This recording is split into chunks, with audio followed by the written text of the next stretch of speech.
Hello everyone. सो आज के इस वीडियो में हम कार्बन एंड कंपाउंड्स को समझना स्टार्ट करेंगे।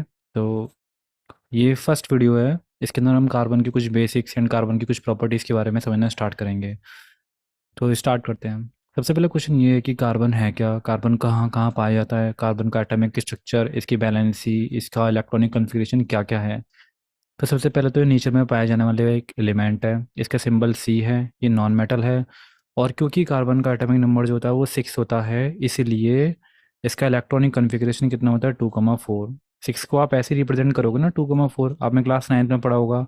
के सेल होती है, L cell, M and N cell होती है। तो स्टार्टिंग सेल 2, एल में 4 एंड एम में कुछ होगा ही नहीं क्योंकि आता ही नहीं है आगे। तो हमारे पास 2 एंड 4 आ गए। वर्सेटाइल नेचर मीन्स कार्बन सभी के साथ लिंक होता रहता है। तो इसको हम डिस्कस करेंगे डीपली आगे आने वाली स्लाइड्स के अंदर। कार्बन जो है सभी के अंदर प्रेजेंट है। तो ये क्वेश्चन काफ़ी ज़्यादा इंपॉर्टेंट है आप लोगों के लिए, क्योंकि हमारे को ये जो चैप्टर पढ़ने को मिल रहा है वो मेन रीज़न उसका यही है कि कार्बन जो है हमारा सभी नेचुरल एलिमेंट्स में, मतलब जितने भी ऑर्गेनिक कंपाउंड्स हैं, एनिमल्स हैं, ट्रीज हैं, उन सब में पाया जाता है। तो इसकी इम्पोर्टेंस कितनी है, इसलिए ही आप लोग ये चैप्टर पढ़ रहे हैं। देखिए मैं आप लोगों को दिखाऊंगा अगर अभी ये, जैसे फोटोसिंथेसिस प्रोसेस होता है, ठीक है।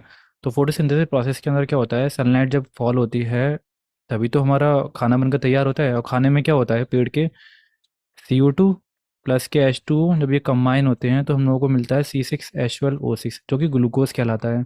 यही आप खाते हो, यही हम खाते हैं, यही फ्रूट्स हैं, ये एनिमल्स खाते हैं। सब लोग यही खा रहे हैं। इसका मतलब पता है क्या हुआ, ग्लूकोज जो हमारी इंटरनल बॉडी के अंदर सब जगह अवेलेबल है, क्योंकि हमारा सेल ही जब ग्लूकोज खा रहा है। सेल जो होता है माइटोकॉन्ड्रिया के अंदर, एनर्जी प्रोडक्शन जो होता है वो कहाँ से होता है, वो ग्लूकोज से ही तो होता है। ग्लूकोज के मॉलिक्यूल जब ATP मॉलिक्यूल्स में कन्वर्टेड होते हैं, तो मतलब आपके स्किन के सेल में, आपके आईज में, सब जगह आपको ये देखने को मिलेगा कि कार्बन अवेलेबल है हर जगह पर। अंडरस्टूड, ये वाली बात आप लोगों को समझ में आ गई कि कार्बन कहाँ कहाँ अवेलेबल है। कार्बन जो है कोवलेंट बॉन्ड फॉर्म करता है, तो ये वाली बात आप याद रखोगे कि जब भी कार्बन का कंपाउंड होगा ना तब तब कोवलेंट बॉन्ड बनेगा। ये बात समझ में आ गई आप लोगों को। चलिए आगे चलते हैं। सबसे अब मेन इंपॉर्टेंट जो क्वेश्चन है, देखिए दो क्वेश्चन मैं यहाँ पर करवाने वाला हूँ कि कार्बन कोवेलेंट बॉन्ड क्यों फॉर्म करता है और कार्बन की टेट्रावेलेंसी क्यों होती है। ये बहुत इंपॉर्टेंट क्वेश्चन होने वाले हैं आप लोगों के।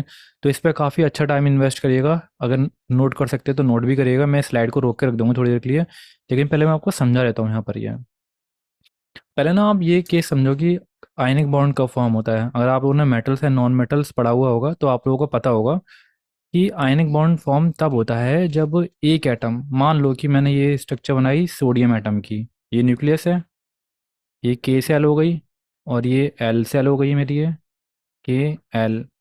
तो जो K सेल होती है उसमें 2 इलेक्ट्रॉन, L में 8 इलेक्ट्रॉन, और बाहर वाली सेल के अंदर हमारे कितने इलेक्ट्रॉन होते हैं, एक ज़्यादा हो गई क्या यहाँ पर, हाँ, 1 इलेक्ट्रॉन होता है केवल ये। और अगर मैं इसकी बात करूँ यहाँ पर, इधर जगह पर, क्लोरीन के एटम की, इसकी यहाँ पर, तो क्लोरीन के पास भी हमारा यही होता है, लेकिन उसका इलेक्ट्रॉनिक कॉन्फ़िगरेशन 287, इसका इलेक्ट्रॉनिक कॉन्फ़िगरेशन 281, ये सोडियम का और ये क्लोरीन का। तो क्लोरीन के पास ना 7 इलेक्ट्रॉन फिल्ड अप है, 1 2 3 4 5 6 एंड 7, एक एक जगह खाली है। और सोडियम के पास यहाँ पर 1 इलेक्ट्रॉन फिल्ड अप है बट 7 जगह खाली हैं, 1 2 3 4 5 6 7। अब सभी कोई जो है इनर्ट गैस कन्फिग्रेशन पाना चाहते हैं, नोबल गैस, क्योंकि वो स्टेबल होती हैं। तो सोडियम अपने आप को स्टेबलाइज करना चाहता है, ये जो एक्स्ट्रा इलेक्ट्रॉन है ना ये इसको दे देना चाहता है। क्लोरीन भी तब स्टेबल हो जाएगा जब इसकी ये खाली जगह भर जाएगी, क्योंकि सभी कोई ना अपने आप को कम एनर्जी कंजर्व करना चाहता है। ये एक बाहर ऑर्बिट है, इसके अंदर ये जो 7 इलेक्ट्रॉन की जगह खाली पड़ी है, ये बिकॉज ऑफ 1 इलेक्ट्रॉन न्यूक्लियस की ये क्या कैसे रखते हैं, जिम्मेदारी बन जाती है कि बाहर वाली ऑर्बिटर पे भी जो है ध्यान बनाए रखे ये। तो न्यूक्लियस का कुछ अमाउंट जो है वो एनर्जी में वेस्ट हो रहा है। तो इसकी वजह से न्यूक्लियस यही सजेस्ट करेगा कि मैं इस इलेक्ट्रॉन को निकाल दूँ ताकि मेरा ध्यान जो है इस ऑर्बिट पे जाए ही नहीं। तो सोडियम जो 1 इलेक्ट्रॉन देने में विश्वास रखता है और क्लोरीन 1 इलेक्ट्रॉन को एक्सेप्ट करने में। तो यहाँ एक आयनिक बॉन्ड बनता है जो जो बहुत स्ट्रांग होता है। दिस इज आयनिक बॉन्ड ये। तो आयनिक बॉन्ड तब बनता है जब एक इलेक्ट्रॉन दे दिया जाता है, दूसरा इलेक्ट्रॉन एक्सेप्ट हो जाता है, मतलब इसमें गिविंग और taking of the electron take place करती है। लेकिन अगर मैं वहीं बात करूँ कार्बन एटम की, तो carbon atom ionic bond form नहीं कर सकता। क्यों? ना तो ये इलेक्ट्रॉन दे सकता और ना ही इलेक्ट्रॉन ले सकता। अब ऐसा क्यों देखते हैं? तो उससे पहले समझने के लिए आप पहले ये समझिए कि कार्बन एटम के अंदर जो है कितने न्यूक्लियस के अंदर कितने प्रोटॉन्स होते हैं। तो जितने इलेक्ट्रॉन्स होते हैं उतने ही प्रोटॉन्स होते हैं। ठीक है, अभी देखते हैं। अब कार्बन एटम का साइज ना बहुत छोटा होता है। उसके छोटे होने की वजह से ही जो ये जो न्यूक्लियस है ना, ये न्यूक्लियस, इसका इन्फ्लुएंस जो है आउटर मोस्ट इलेक्ट्रॉन पे बहुत ज़्यादा रहता है। तो उसकी वजह से ये न्यूक्लियस जो है उन इलेक्ट्रॉन को टाइट करके पकड़े रहता है। मतलब ये कह सकते हैं ये इस पे इन्फ्लुएंस लगाए हुए है ये, क्योंकि इलेक्ट्रोस्टैटिक फोर्स है ना, प्लस और नेगेटिव के बीच में जो बनता है। तो साइज की वजह से इन दोनों के बीच में गैप बहुत कम होता है, आउटर ऑर्बिट और न्यूक्लियस के बीच में। इसी वजह से एक इलेक्ट्रॉन को यहाँ से रिमूव करना बहुत मुश्किल है, क्योंकि बहुत न्यूक्लियस टाइट करके पकड़े हुए है, स्ट्रॉन्ग इलेक्ट्रोस्टैटिक फोर्स है प्लस एंड नेगेटिव के बीच में। तो it is not possible to remove the electron from the carbon atom because of its small size, and because of its small size, the influence of the nucleus on the outermost orbit is more. So large amount of energy will be required that is not available here. तो अगर मैंने आपसे पूछा तो आप answer दे दोगे इसका, wire moving of electron is not possible. तो एक बार जरा वीडियो को पॉज करके बोलकर देखना। अभी भी आप लोगों के बोलने में सफाई नहीं आई है, मैं एक बार और फिर से बोलता हूँ, देखो। Removing of electron is not possible in carbon because of its small size. Because of its small size, outer orbit is very near to the nucleus and nucleus influence is more on the outermost or electron. So outermost electron experienced more electrostatic force, that why it is impossible to remove the outermost electron. Understood? चलिए अब आगे चलते हैं, एक बार मैं आपको दिखा भी दूंगा क्या बोल रहे हैं। अच्छा, अगर इलेक्ट्रॉन देना नामुमकिन है तो क्या इलेक्ट्रॉन ऐडिंग करना भी नामुमकिन है क्या? हाँ, क्योंकि 6 प्रोटॉन ना केवल 6 इलेक्ट्रॉन को ही बैलेंस कर सकते हैं। देखो ये 1 2 3 4 5 6 है, तो 6 इलेक्ट्रॉन को ही बैलेंस कर सकते हैं। अगर मैं एक इलेक्ट्रॉन को यहाँ लेकर आ गया तो एक प्रोटॉन तो है नहीं ना। तो अगर ये इलेक्ट्रॉन इसके अंदर ऐड हो गया ना, तो एक प्रोटॉन को अपना इन्फ्लुएंस यहाँ से छोड़ना पड़ेगा और इस इलेक्ट्रॉन पर डालना पड़ेगा। तो ये इलेक्ट्रॉन ना यहाँ घूमता रहेगा एटम में, जो डिस्टर्ब करेगा सभी को। तो एटम जो है डिस्टर्ब हो जाएगा, एनर्जी उसकी डिस्टर्ब हो जाएगी। ये देखो गिरा। तो adding of electron is also not possible because of some energy consideration, because 6 proton can balance only 6 electron. That's why. Okay. अब मैं एक बार आपको ना इसको पढ़वा देता हूँ कि आपको इसमें क्या क्या लिखना है, ताकि आप लोग जो है इसमें एक बार पढ़ सको। स्क्रीनशॉट ले लो या फिर इसको नोट डाउन कर लो। नोट डाउन कर लो तो बहुत अच्छा है, अभी हाल कल आप लोगों का बिल्कुल क्लियर हो जाएगा। यहाँ से पूरा पैराग्राफ जो भी लिखा हुआ ना मैंने यहाँ पे, ये पूरा पढ़ लो एक बार वीडियो को पॉज करके और लिख भी लो इसको। ठीक है, कर लिया नोट डाउन? अब मैं आगे चलता हूँ। देखो अब मैं यहाँ पर ले चलता हूँ आपको, कार्बन की टेट्रा वैलेंसी का क्या मतलब है। का टेट्रा वैलेंसी का मतलब ये है कि उसकी बैलेंसी 4 है। अब पहले मैं आप लोगों से पूछता हूँ कि बैलेंसी बताइए क्या होता है। बैलेंसी, बैलेंसी क्या होता है? तो आप कहेंगे sir number of electron present in the outer most orbit is known as the valency. आप लोग यही तो बोलोगे ना, number of electron available in the outer most. नहीं, ये बैलेंसी नहीं होता। देखिए, जो एक एटम है उसके आउटर मोस्ट शेल में जितने भी इलेक्ट्रॉन होते हैं वो वैलेंसी नहीं होती है। Valency is the amount of electron required to be removed or adding so as to attain the nearest noble gas configuration. अगर मैं कहूँ आपसे कि किसी एटम के इलेक्ट्रॉनिक कन्फिग्रेशन 285 है, तो क्या इसकी वैलेंसी 5 है क्या? नहीं।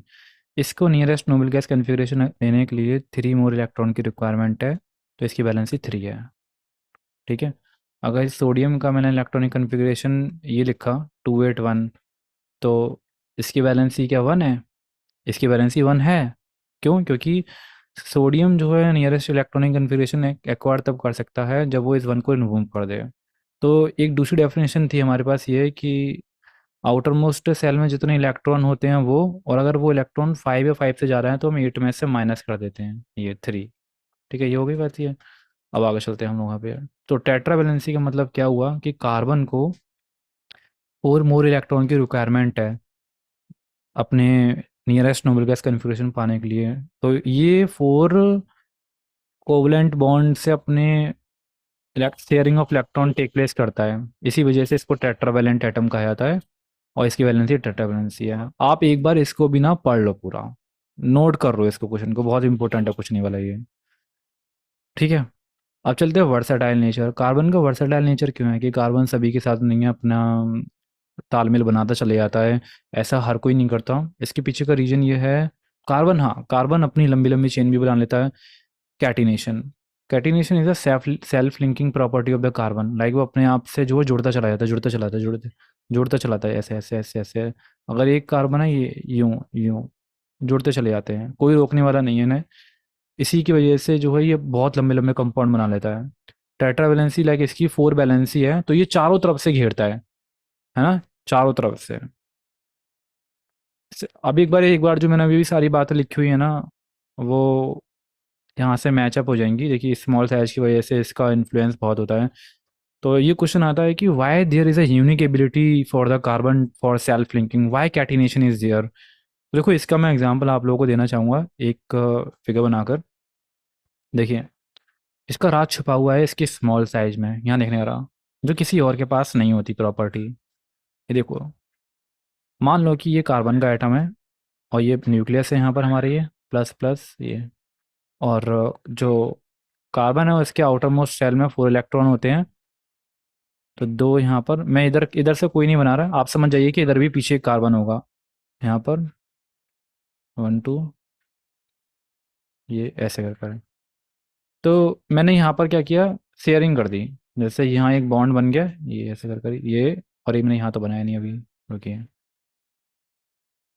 इधर जगह पर ये है। तो यहाँ पर हमने क्या किया, बॉन्ड को जो है बना दिया, ये कार्बन जो है शेयर करता चला जा रहा है, बनाता चले जा रहा है। तो कार्बन का ना साइज बहुत छोटा होता है। कार्बन के साइज के छोटे होने की वजह से जो ये जो न्यूक्लियस है, इसका जो इन्फ्लुएंस है ना, वो इस पे पड़ता है।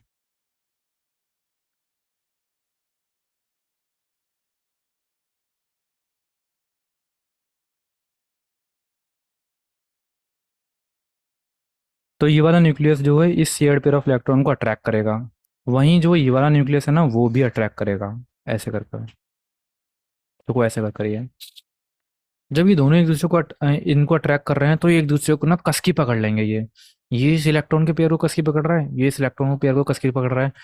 तो जब दोनों ही एक दूसरे को खींच रहे हैं तो एक दूसरे को टाइट करके पकड़ लेते हैं, ये बॉन्ड टाइट हो जाता है बहुत ज़्यादा। इसलिए कार्बन कार्बन का जो बॉन्ड होता है ना वो बहुत स्ट्रांग होता है, ध्यान रखने वाली बात। मैंने इधर नहीं बनाया है, आप समझ जाइएगा, जैसे ये चेन बन रही है ना, वैसी चेन और भी आगे चलती चली जा रही है। तो कार्बन कार्बन के बीच में जो बॉन्ड है वो काफ़ी स्ट्रांग होता है, इसीलिए कार्बन कार्बन सेल्फ लिंक होते चले जाते हैं, टूटते नहीं है। बाकी और अदर एटम की मैं बात करूं, जैसे एल्यूमिनियम को मैं ले लिया, तो ऐसा नहीं होता। क्यों? क्योंकि ये जो न्यूक्लियस होता है ना, बाकी बड़े बड़े एटम जो होते हैं ना, उनका साइज बहुत बड़ा बड़ा होता है। अब मान लो कि उन्होंने जो है दूसरे से शेयर करे इलेक्ट्रॉन, ये तो न्यूक्लियस का ना इन्फ्लुएंस नहीं जा पाता यहाँ तक, बहुत हल्का हल्का, बस न्यूक्लियस का इन्फ्लुएंस यहीं तक ही रहता है। तो वो इतना कर्रे करके नहीं पकड़ पाते हैं। समझ में आई आप लोगों को बातें वाली है? चलिए अब आगे चलते हैं। देखिए मैंने यहाँ एग्जांपल दे रखा है, जैसे कार्बन अपने कंपाउंड यहाँ बना रहा है ये। ठीक है, ये मैं आप लोगों को आगे डिस्कस करूंगा, हम लोगों का सीरीज। चलिए अब इसको मैं नेक्स्ट वीडियो से स्टार्ट करता हूँ मैं, ओके।